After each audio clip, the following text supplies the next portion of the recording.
안녕하십니까, 전은성입니다. 자, 여러분들 요즘에 투자를 하려고 망설이다가 이제 투자를 결정하려고 했는데 이제 이사 대책이 나왔죠. 이사 대책이 나오면서 앞으로 개발 가능성이 있는 곳들에 대해서는 청산 또는 우선 공급권 미부여라는 말들이 지금 나오기 때문에 여러분들이 굉장히 걱정하시는 것 같아요. 기존의 재개발 재건축의 조합 설립 인가가 난 곳들은 공공이 직접 시행하는 것으로 가기에 굉장히 어렵습니다. 사실 그렇게 안 갑니다. 그런데 우리가 걱정되는 것은 앞으로 재개발이 될 만한 곳에 투자를 하고 싶은데 그쪽에 공공이라는 단어가 붙으면 우선 공급권이 미부여가 되고 현금 청산이 될 수 있기 때문에 기존의 공공재개발을 신청한 지역도 우리가 지금은 투자를 못하는 게 현 실정이라고 보시면 될 것 같습니다. 그러면은 공공으로 갈 만한 곳들을 제외하고 어느 쪽이 투자가 가능할지도 한번 봐야 될 것 같습니다. 그리고 어떤 데들이 공공으로 갈 수 있고 그리고 어떤 데들이 민간 주도로 가는 건지도 여러분들이 구별을 잘 해야 되는데 시장 분위기는 공공이 가는 쪽으로 거의 안 갑니다. 자, 거기에 대해서 오늘 쭉 설명을 드리도록 하겠습니다. 자, 최근 시장 분위기 제가 굉장히 많이 돌아다녀 보고 공공 재개발을 신청한 지역들도 굉장히 많이 가봤습니다. 가본 결과 플랜카드 다 떼고 있어요. 공공 재개발 신청을 거의 철회하는 분위기입니다. 왜냐면은 2020년 9월 21일 공공 재개발 신청을 하면은요, 지분 가격이 급등을 했어요. 왜냐면은 그냥 재개발이 확정이 안 돼 있지만은 좀 공공성에 기여를 하고 여기에 신규 아파트가 들어올 수 있다라는 기대감에 지분 가격이 급등을 했는데 2021년 2월 4일 대책에서 추가적인 지금 공급 대책과 기존 공공 재개발에 있어서도 2월 4일 이후에 사는 것들은 우선 공급권 미부여를 한다라는 정책이 나오면서 거래가 거의 금지되어 있는 상태입니다. 그러다 보니까는 이 지역들은 어떠느냐, 아파트가 우리가 당장 빨리 들어오는 거 아니잖아요. 재개발을 하면은 우리가 거기에 꼭 아파트를 입주하려고 사는 사람들도 있지만은 그게 아니라 투자로 사는 사람들도 굉장히 많아요. 그러면 거기에 아파트가 들어와서 내가 여기서 행복한 가정을 꾸며야지 이런 생각하는 사람들보다 여기가 재개발이 진행되면서 내 물건이 얼마나 오를까, 여기에 대해서는 프리미엄이 얼마나 붙어서 내가 어느 시기에 팔면 좋을까 이런 생각들을 많이 하는데 아예 그냥 공공으로 가는 쪽은 2월 4일부터는 거래를 금지를 시키니까 그러려면 나는 공공으로 안 간다. 그냥 민간이 주도하는 사업으로 가겠다. 그래서 공공재개발 신청 철회를 하는 거예요. 왜냐면은 공공재개발 자체가 지금은 어느 정도 효과가 있는지 검증도 안 된 상태에서 용적률을 또 추가적으로 기존 용적률에서 특별하게 많이 주는 것도 아니고 그러다 보니까는 오히려 자기 재산에 대한 거래 금지할 수 있는, 거래 금지만 되는 어떤 불리한 상황에 처해야 하다 보니까는 다 필요 없다. 인센티브 필요 없고 나는 자유롭게 팔 수 있는 사업을 원한다. 그러면서 민간 재개발로 가는 것으로 원하는 거지 공공 재개발로 안 간다라고 하면서 시장에서는 거의 웬만한 지역들은 다 철회하는 현상들을 보이고 있습니다. 그러다 보니까는 지금 어떻게 되고 있느냐, 주택 수요 억누르다 정권말 공급 대방출, 그리고 신규 공공택지 추진계획 전격 발표를 했어요. 왜냐면은 이사대책 여론이 굉장히 싸늘하자 조급증이 나서 신규 택지를 발표를 해요. 대도시권 주택 공급 확대를 위한 신규 공공택지 추진계획을 하면서 지금 광명 시흥에 대해서 택지 개발을 합니다. 그러니까는 도심에 공급을 하려고 했는데 도심에 공공으로 유도를 해가지고 공공이 주도하는 쪽으로 해서 도심에 인센티브를 많이 주고 도심 쪽으로 사업을 하려고 했는데 도심에 대한 여론이 너무 싸늘한 거예요. 그러다 보니까는 결론은 방향이 어떻게 되느냐, 그냥 택지 개발, 그린벨트 같은 거 다 해제해버리고 주택을 공급하는 택지 개발로 지금 선회를 한 전격 발표를 한 겁니다. 내용은 이렇게 되는 거고요. 이런 내용은 정말로 예전에도 많이 봤던 내용이에요. 정말 옛날에도 이거 2006년 건설교통부일 때, 국토교통부가 아니라 건설교통부일 때 831 대책은 강력한 정책이니까 지금 집 사지 마라. 어떤 내용이냐면은 종합부동산세와 내년부터 시행될 1가구 2주택에 대한 양도세 중과 등을 실감하지 못해서 일어나는 일이라며 올 연말이 되면 정부 정책의 위력을 체감하게 될 것이다. 지나서 생각을 해보십시오. 체감을 했는지 더 올랐습니다. 이때는 어떻게 발표를 했냐면은 양도세가 중과가 되니까는 시장에 매물이 많이 쏟아질 것이다. 그러면은 시장에 매물이 많이 쏟아지면은 새로운 신도시를 건설하지 않아도 주택 공급이 되는 그런 효과가 발생을 한다. 그러니까는 제발 집 사지 말라고 기다리라고 했었어요. 근데 어떻게 됐습니까? 사람들이 집을 안 내놓습니다. 안 내놓다 보니까는 어떻게 돼요? 이때 검단 신도시를 발표하는 게 이 당시예요. 집을 안 내놓으니까 검단 신도시를 발표를 하는 거죠. 근데 지금은 어떻습니까? 공공이 주도를 해서 재개발을 하겠다라고 했는데 굉장히 시큰둥하니까는 결론은 또 이 당시와 비슷하게 시흥 광명에 대한 신도시를 또 발표를 하는 거예요. 너무나 비슷한 정책입니다. 변창흠 장관, 집 무리해서 사는 건 안 돼.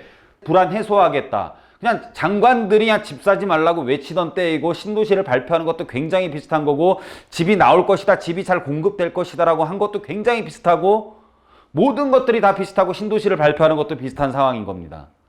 그냥 예전과 똑같습니다. 여러분들이 너무 불안해할 필요가 없어요.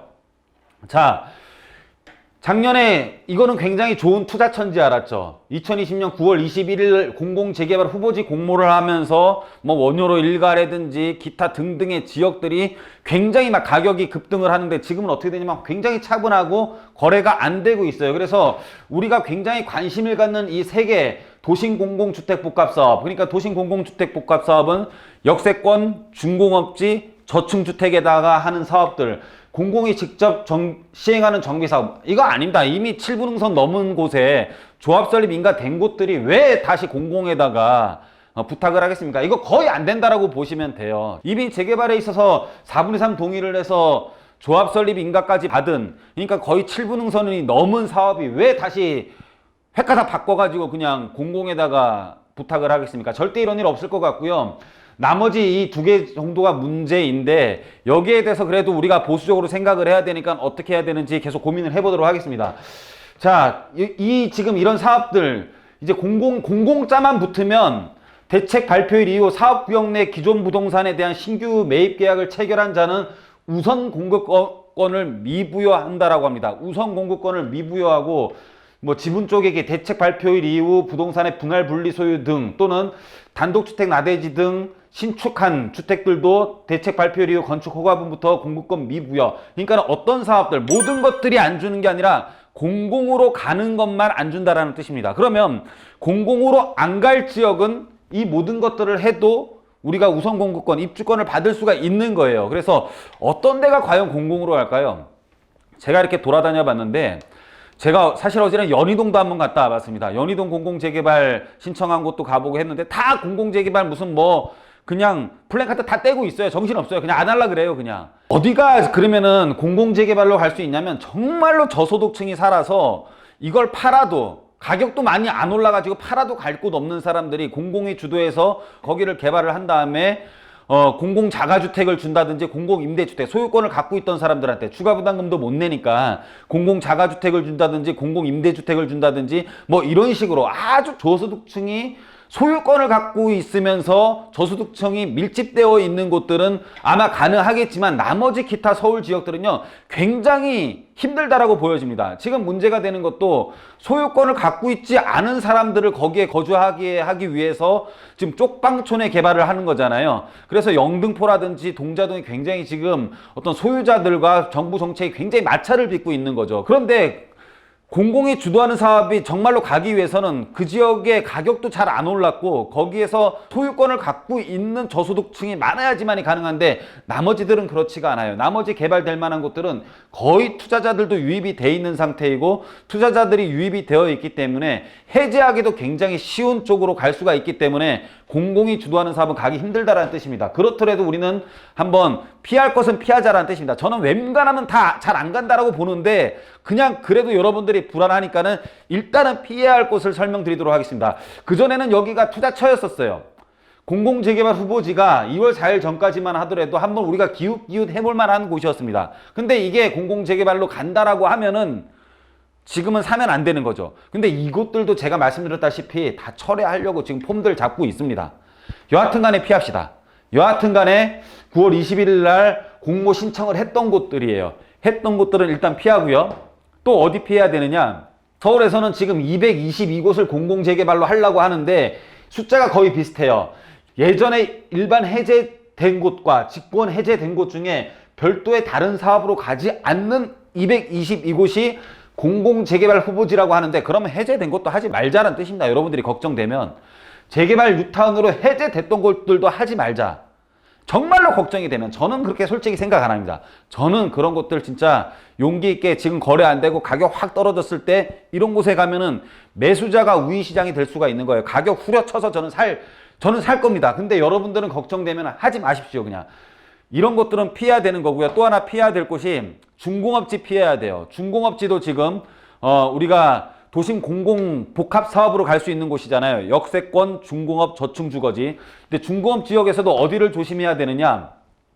구로, 고척동, 금천, 독산, 영등포, 물레동이 공공재개발로 유망하다라고 합니다. 그러면 어디냐면 여기 위치는 서울시가 이렇게 있으면은 이 파란색이 지금 파란색을 띠고 있는 게 중공업 지역인데, 서남부권 중공업 지역이 지금 공공복합사업으로 갈 수 있는 것이 유망하다라고 하니까 여기도 피하면 됩니다. 자, 이제 답이 나오죠.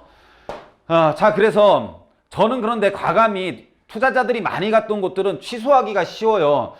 지정하기도 쉬운 것처럼 보이지만 토지 소유자 10%만 동의 있어도 예정되고 조합원의 2분의 1 동의 있어도 신청을 하는데, 왜 취소되기가 쉬우냐면은 3분의 1만 동의를 안 하면, 토지주 3분의 2 이상 동의 없으면 자동 취소가 돼요.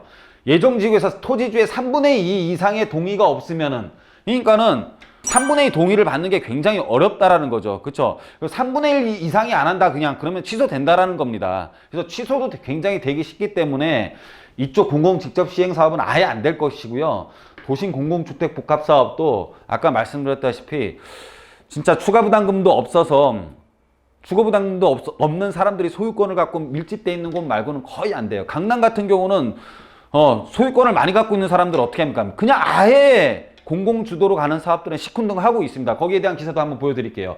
자, 공공집정하기 힘든 재건축 같은 사업들, 강남권은요 저소득층이 아니죠, 고소득층이잖아요. 이런 데들은 공공이 주도를 해갖고 임대가 들어오는 걸 싫어해요. 여기는 제대로 된 추가 부담금을 내고 제대로 된 비싼 아파트를 갖는 거를 원하는 사람입니다. 그래서 이쪽 같은 경우들을 보면은, 자, 뉴스에도 이렇게 나와요. 기사에도 이렇게 나와요. 사업성 낮은 공공사업은 외면한다. 사업성이 왜 낮냐? 나중에 결과물의 가격이 낮다라는 뜻이에요. 뭐냐면은 기존 재건축 재개발은 기존 조합원이, 예를 들어 설명드리는 겁니다. 기존 조합원한테 추가 부담금 5억을 내면은 30억의 아파트가 생겨요. 근데 공공이 주도해서 용적률을 막 높여가지고 복잡하게 지어요. 그 대신 용적률을 많이 높이니까는 추가 부담금을 안 내도 된다라고 얘기를 해요. 그러면 그걸 사업성이 좋다라고 하는데, 공공복합, 공공재개발, 기존 조합원이 추가 부담금을 안 내는데 나중에 20억짜리 아파트가 생기면 누가 어떤 거를 택하겠습니까? 결과물이 더 중요한 거예요. 그래서 좀 살기 좋은 곳 또는 주거의 선호도가 높은 곳 같은 경우는 결과물의 가격이 중요한 거지 추가 부담금의 가격이 중요한 게 아닙니다.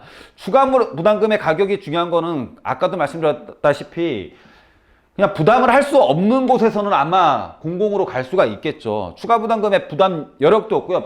공공이 막 주도를 하니까는 가격도 안 오르는 지역들, 뭐 이런 곳들이 있을 거 아니에요. 그런 데들은 갈 수 있겠지만 나머지 민간이 하기를 원하는 지역들은 그냥 100% 공공이 가기 힘듭니다. 가기 힘드니까 광명 시흥 발표했다라고 보시면 되고요. 옛날의 일을 그대로 답습하고 있으니까는 저는 걱정이 안 돼요. 어디 바뀐 게 하나도 없습니다. 아까 제가 보여드렸던 신문기사 그 내용 그대로 그냥 두 장관, 건교부와 국토교통부에서 건교부일 때랑 국토교통부일 때랑 현 장관들 하고 있는, 과거 장관들이 하고 있는 발언과 행동과 정책 자체가 아주 똑같아요. 그래서 불안해하지 않습니다, 저는. 자, 여하튼 간에 전체를 투자지역이라고 보고요. 불안해하는 사람들한테 말씀드리는 거예요. 전체를 투자지역이라고 보고 빼야 될 곳 말씀드리겠습니다. 빼야 될 곳. 저소득이 거주하고 있는 역세권. 거주예요. 소유가 아니라. 그냥 이런데 지금 너무 공공이 주도하려고 하고 있죠. 물론 굉장히 마찰을 빚고 있지만 쪽방촌이라든지 뭐 동자동 영등포 역세권. 자, 피하셔야 될 것 같고요. 자, 중공업지역 서부권이 공공재개발로 유망하대요. 피하자고요. 피하시고, 저층 주거지역 중 투자자 소외 지역들 가격이 안 오르고 저층 주거지역 중 투자자가 많으면 우리가 3분의 1이 반대하면 안 돼요. 해제가 되는데 투자자들이 없으면은 거기에 저소득층 중에서 공공이 막 잘해주는가 보다 공공을 믿는 사람들, 우리가 진짜로 집이 없고 돈이 없을수록 정부 정책을 더 믿고 매달리거든요. 사실 돈 많은 사람들은 정부 정책 따라 그렇게 잘 따라가지 않습니다. 오히려 각을 세우는 부분이 더 많아요. 여하튼 간에 그건 나중에 얘기하고, 저층 주거지역 중 투자자 소외 지역들 조심하면 될 것 같고요. 공공재개발 신청한 지역들도 빼자고요. 그냥 이게 그동안에는 우리가 투자 유망 지역 중에 하나였기 때문에 계속 저희가 답사를 다니고 했는데 이것도 빼고요. 뉴타운 정비구역 해제 지역 중 특별하게 진행 안 되는 곳들, 특별하게 진행 안 되는 것도 뺍시다 그냥. 그리고 그러면 나머지 이런 것들을 다 빼고 나면 나머지는 투자처가 되는 거예요. 나머지가 투자처가 되는 건데, 왜 지역 중 기존 조합 설립 인가 지역 공공 직접 시행 정비 사업 가기가 힘듭니다. 그래서 기존에 조합 설립 인가된 지역들도 투자하셔도 돼요. 뭐 오늘도 신문 보니까 뭐 뉴타운, 노량진 뉴타운 8개 구역 뭐 순항 중인 것 같은데 공공으로 하나도 안 갑니다. 제가 100% 장담합니다. 자, 3분의 1 이상이 도심 공공주택 복합 사업 반대할 지역들, 그러니까 투자자 유입이 많은 지역, 반대로 투자자가 적은 지역들은 그냥 공공한테 매달리고 공공한테 기대는 사람들이 많은 곳들, 저소득층이 많이 사는 곳들, 추가 부담금에 대한 부담이 많아서 개발이 되는 것을 오히려 싫어했던 지역들, 이런 데들은 공공이 주도하는 것을 원하겠지만, 그게 아니라 투자자들이 많이, 그러니까는 핵심 지역이라고 보시면 돼요. 관심이 많은 지역들은 이미 투자자들이 많이 들어가 있기 때문에 3분의 1이 반대하니까 안 된다라는 거예요. 그냥 아무리 공공이 처음에 주도한다고 하더라도 안 된다라고 보시면 될 것 같고요. 임대아파트 건립과 미건립 시 가격 차이가 현저히 날 곳, 그러니까 주거 선호도가 굉장히 높은 것들, 임대주택 비선호 지역들, 근처에 무슨 뭐 유수지 같은 곳들 막 개발한다고 하면은 임대아파트로 짓는다고 하면 난리나는 동네들이 있잖아요. 그런 데들은 임대주택 비선호 지역이라고 보시면 돼요. 그냥 그런 데들은 또 투자를 하셔도 될 것 같고요. 강남권이겠죠. 강남권도 괜찮습니다. 그리고 용적률이 높아 경관을 해칠 수 있는 구역, 공공재개발의 가장 큰 의미가 뭡니까? 용적률 많이 줄게, 고밀복합으로 지을게.